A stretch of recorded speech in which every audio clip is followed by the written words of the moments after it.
right, welcome back everybody. Now, yesterday the Arts and Culture Ministry urged people to find amicable solutions to the furore over statues. Should they be left where they are? That's the big question. Should they be removed to a single collective location such as a museum? Should other statues be erected, such as one of opposition parties? The EFF is suggesting that a statue of Somolon Mahlangu should be erected instead of Paul Kruger.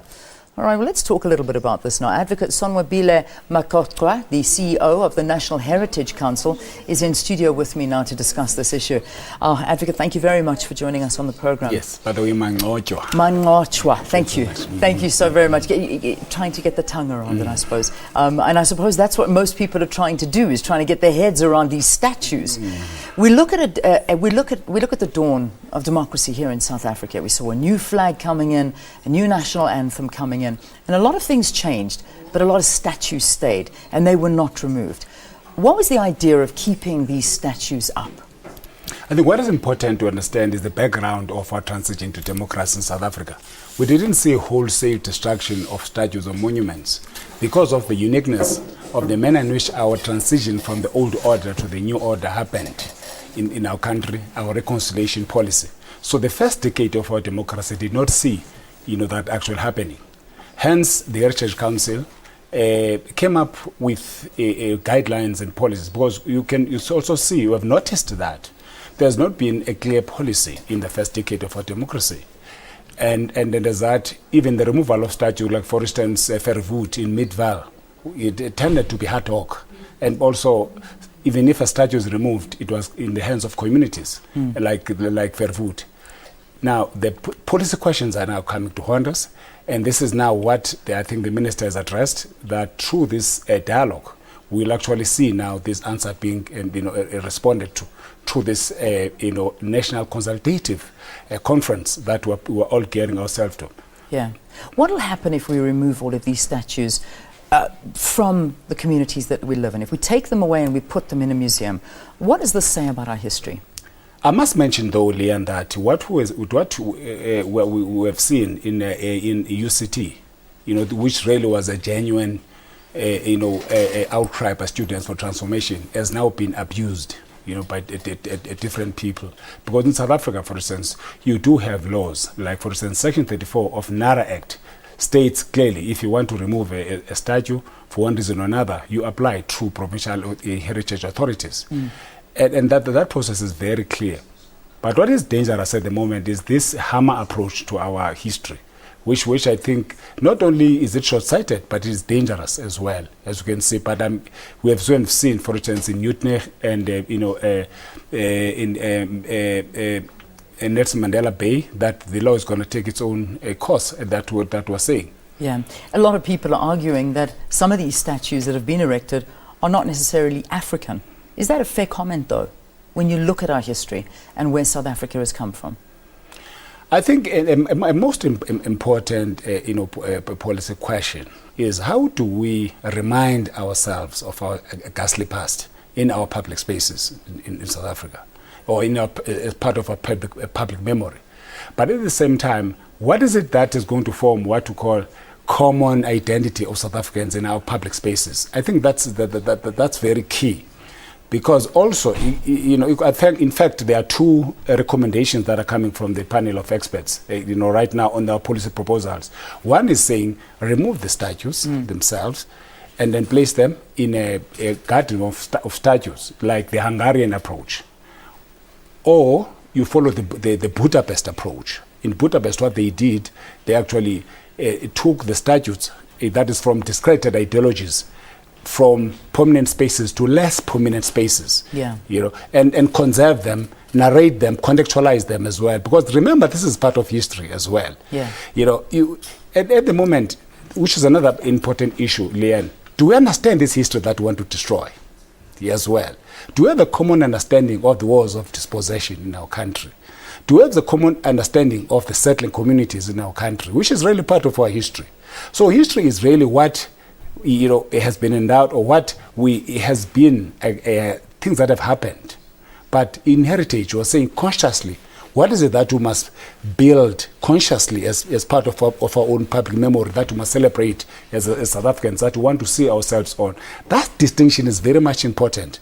And even those who want to deface the statues at the moment, that is they lack that understanding. When we look at these statues and you talk about our history and we need to know where we come from, where do you draw a line, though, between having our history being displayed and offending individuals of society? Because what I'm gathering is that these statues are obviously invoking a lot of emotions in certain South Africans that are feeling that they're offensive. I mean, there's been talk of, it's almost like having a statue of Hitler being displayed in a country where he killed so many millions of people. It's a big comparison, but nonetheless, it is a comparison that's being brought about. So where do we draw that line between conserving our history but not offending the people of this country? Conserving our history, Leanne, is about us knowing about our history, not forgetting about our own history, but at the same time, celebrating our history or celebrating that which is offensive is also something else. Yeah. But what we're saying in the Research Council, there must be a dialogue of the old and the new. That we're talking of justice in South Africa, it is because there was injustice. Now, if you destroy through this what people call hammer approach, to history, it therefore means that you're obliterating history, and therefore you don't want to ghettoize that which is bad. That you don't want, because a child who's born after 1990 will not know actually who Verwoerd was. Yeah. Therefore, it's important that they should be. That's why they were saying that these monuments actually should not only they should just be destroyed or removed, moved either to less prominent position, but also contextualized, narrated in terms of epochs. Because they should be part of the mainstream of our public memory. But perhaps not be in public spaces. But not be celebrated. That's okay. or sanitized. That's it. That's the to not offend people of South Africa. Because, I mean, you've got what's happened now, and since we last spoke, like you say, this started as a UCT issue where students were talking about some of the things that were getting them down. They wanted transformation at the university, and they used the Cecil John Rhodes statue, which, by the way, a decision is going to be made today, what they're going to do with the statue. But it is now escalated into a nationwide crisis, one could call it, because there is fighting, there's defacing of statues, which is a crime. I mean, you're not allowed to do these things. This morning we're seeing like, for instance, Sunette Bridges, one of the Afrikaans musicians, and Steve Hofmeer. Sunette is actually chaining herself to a statue in Pretoria, to the Paul Kruger statue, saying, you cannot remove that. This is our Afrikaner history. This is our culture. It's where we come from.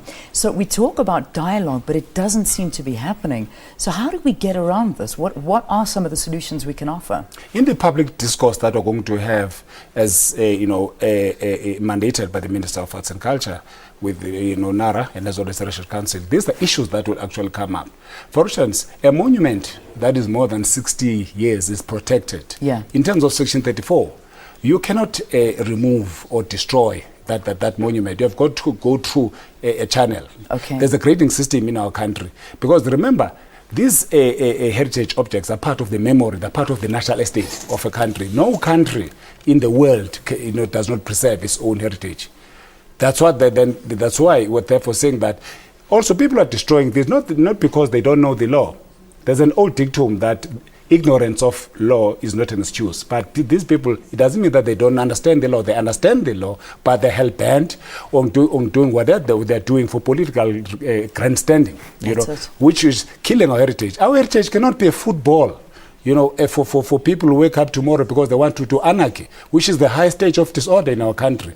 And our heritage, is our DNA of a society. If we don't have heritage, we have nothing, and therefore it cannot be allowed. Yeah. That is why even the law enforcement agencies, their bylaws in municipalities now are going to be empowered to ensure that they're able to teach the members of the agencies, members of the police, so that they're able to deal with in instances to protect our cultural objects.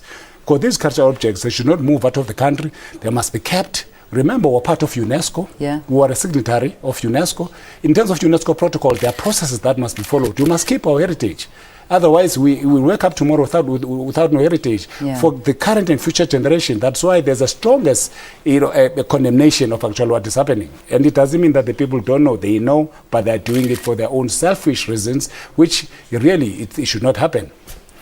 Advocate, thank you for talking to us. It's an issue that I know there's so much more to be spoken about, but I think you've given us a lot of food for thought, and it is the law, and there are laws there to be. You have to look. You have to abide by these rules and these laws, and that's why they're there. Advocate, thanks very much for talking to us. Let's see what unfolds today and in the next couple of weeks when it comes to the issue of the statues in South Africa.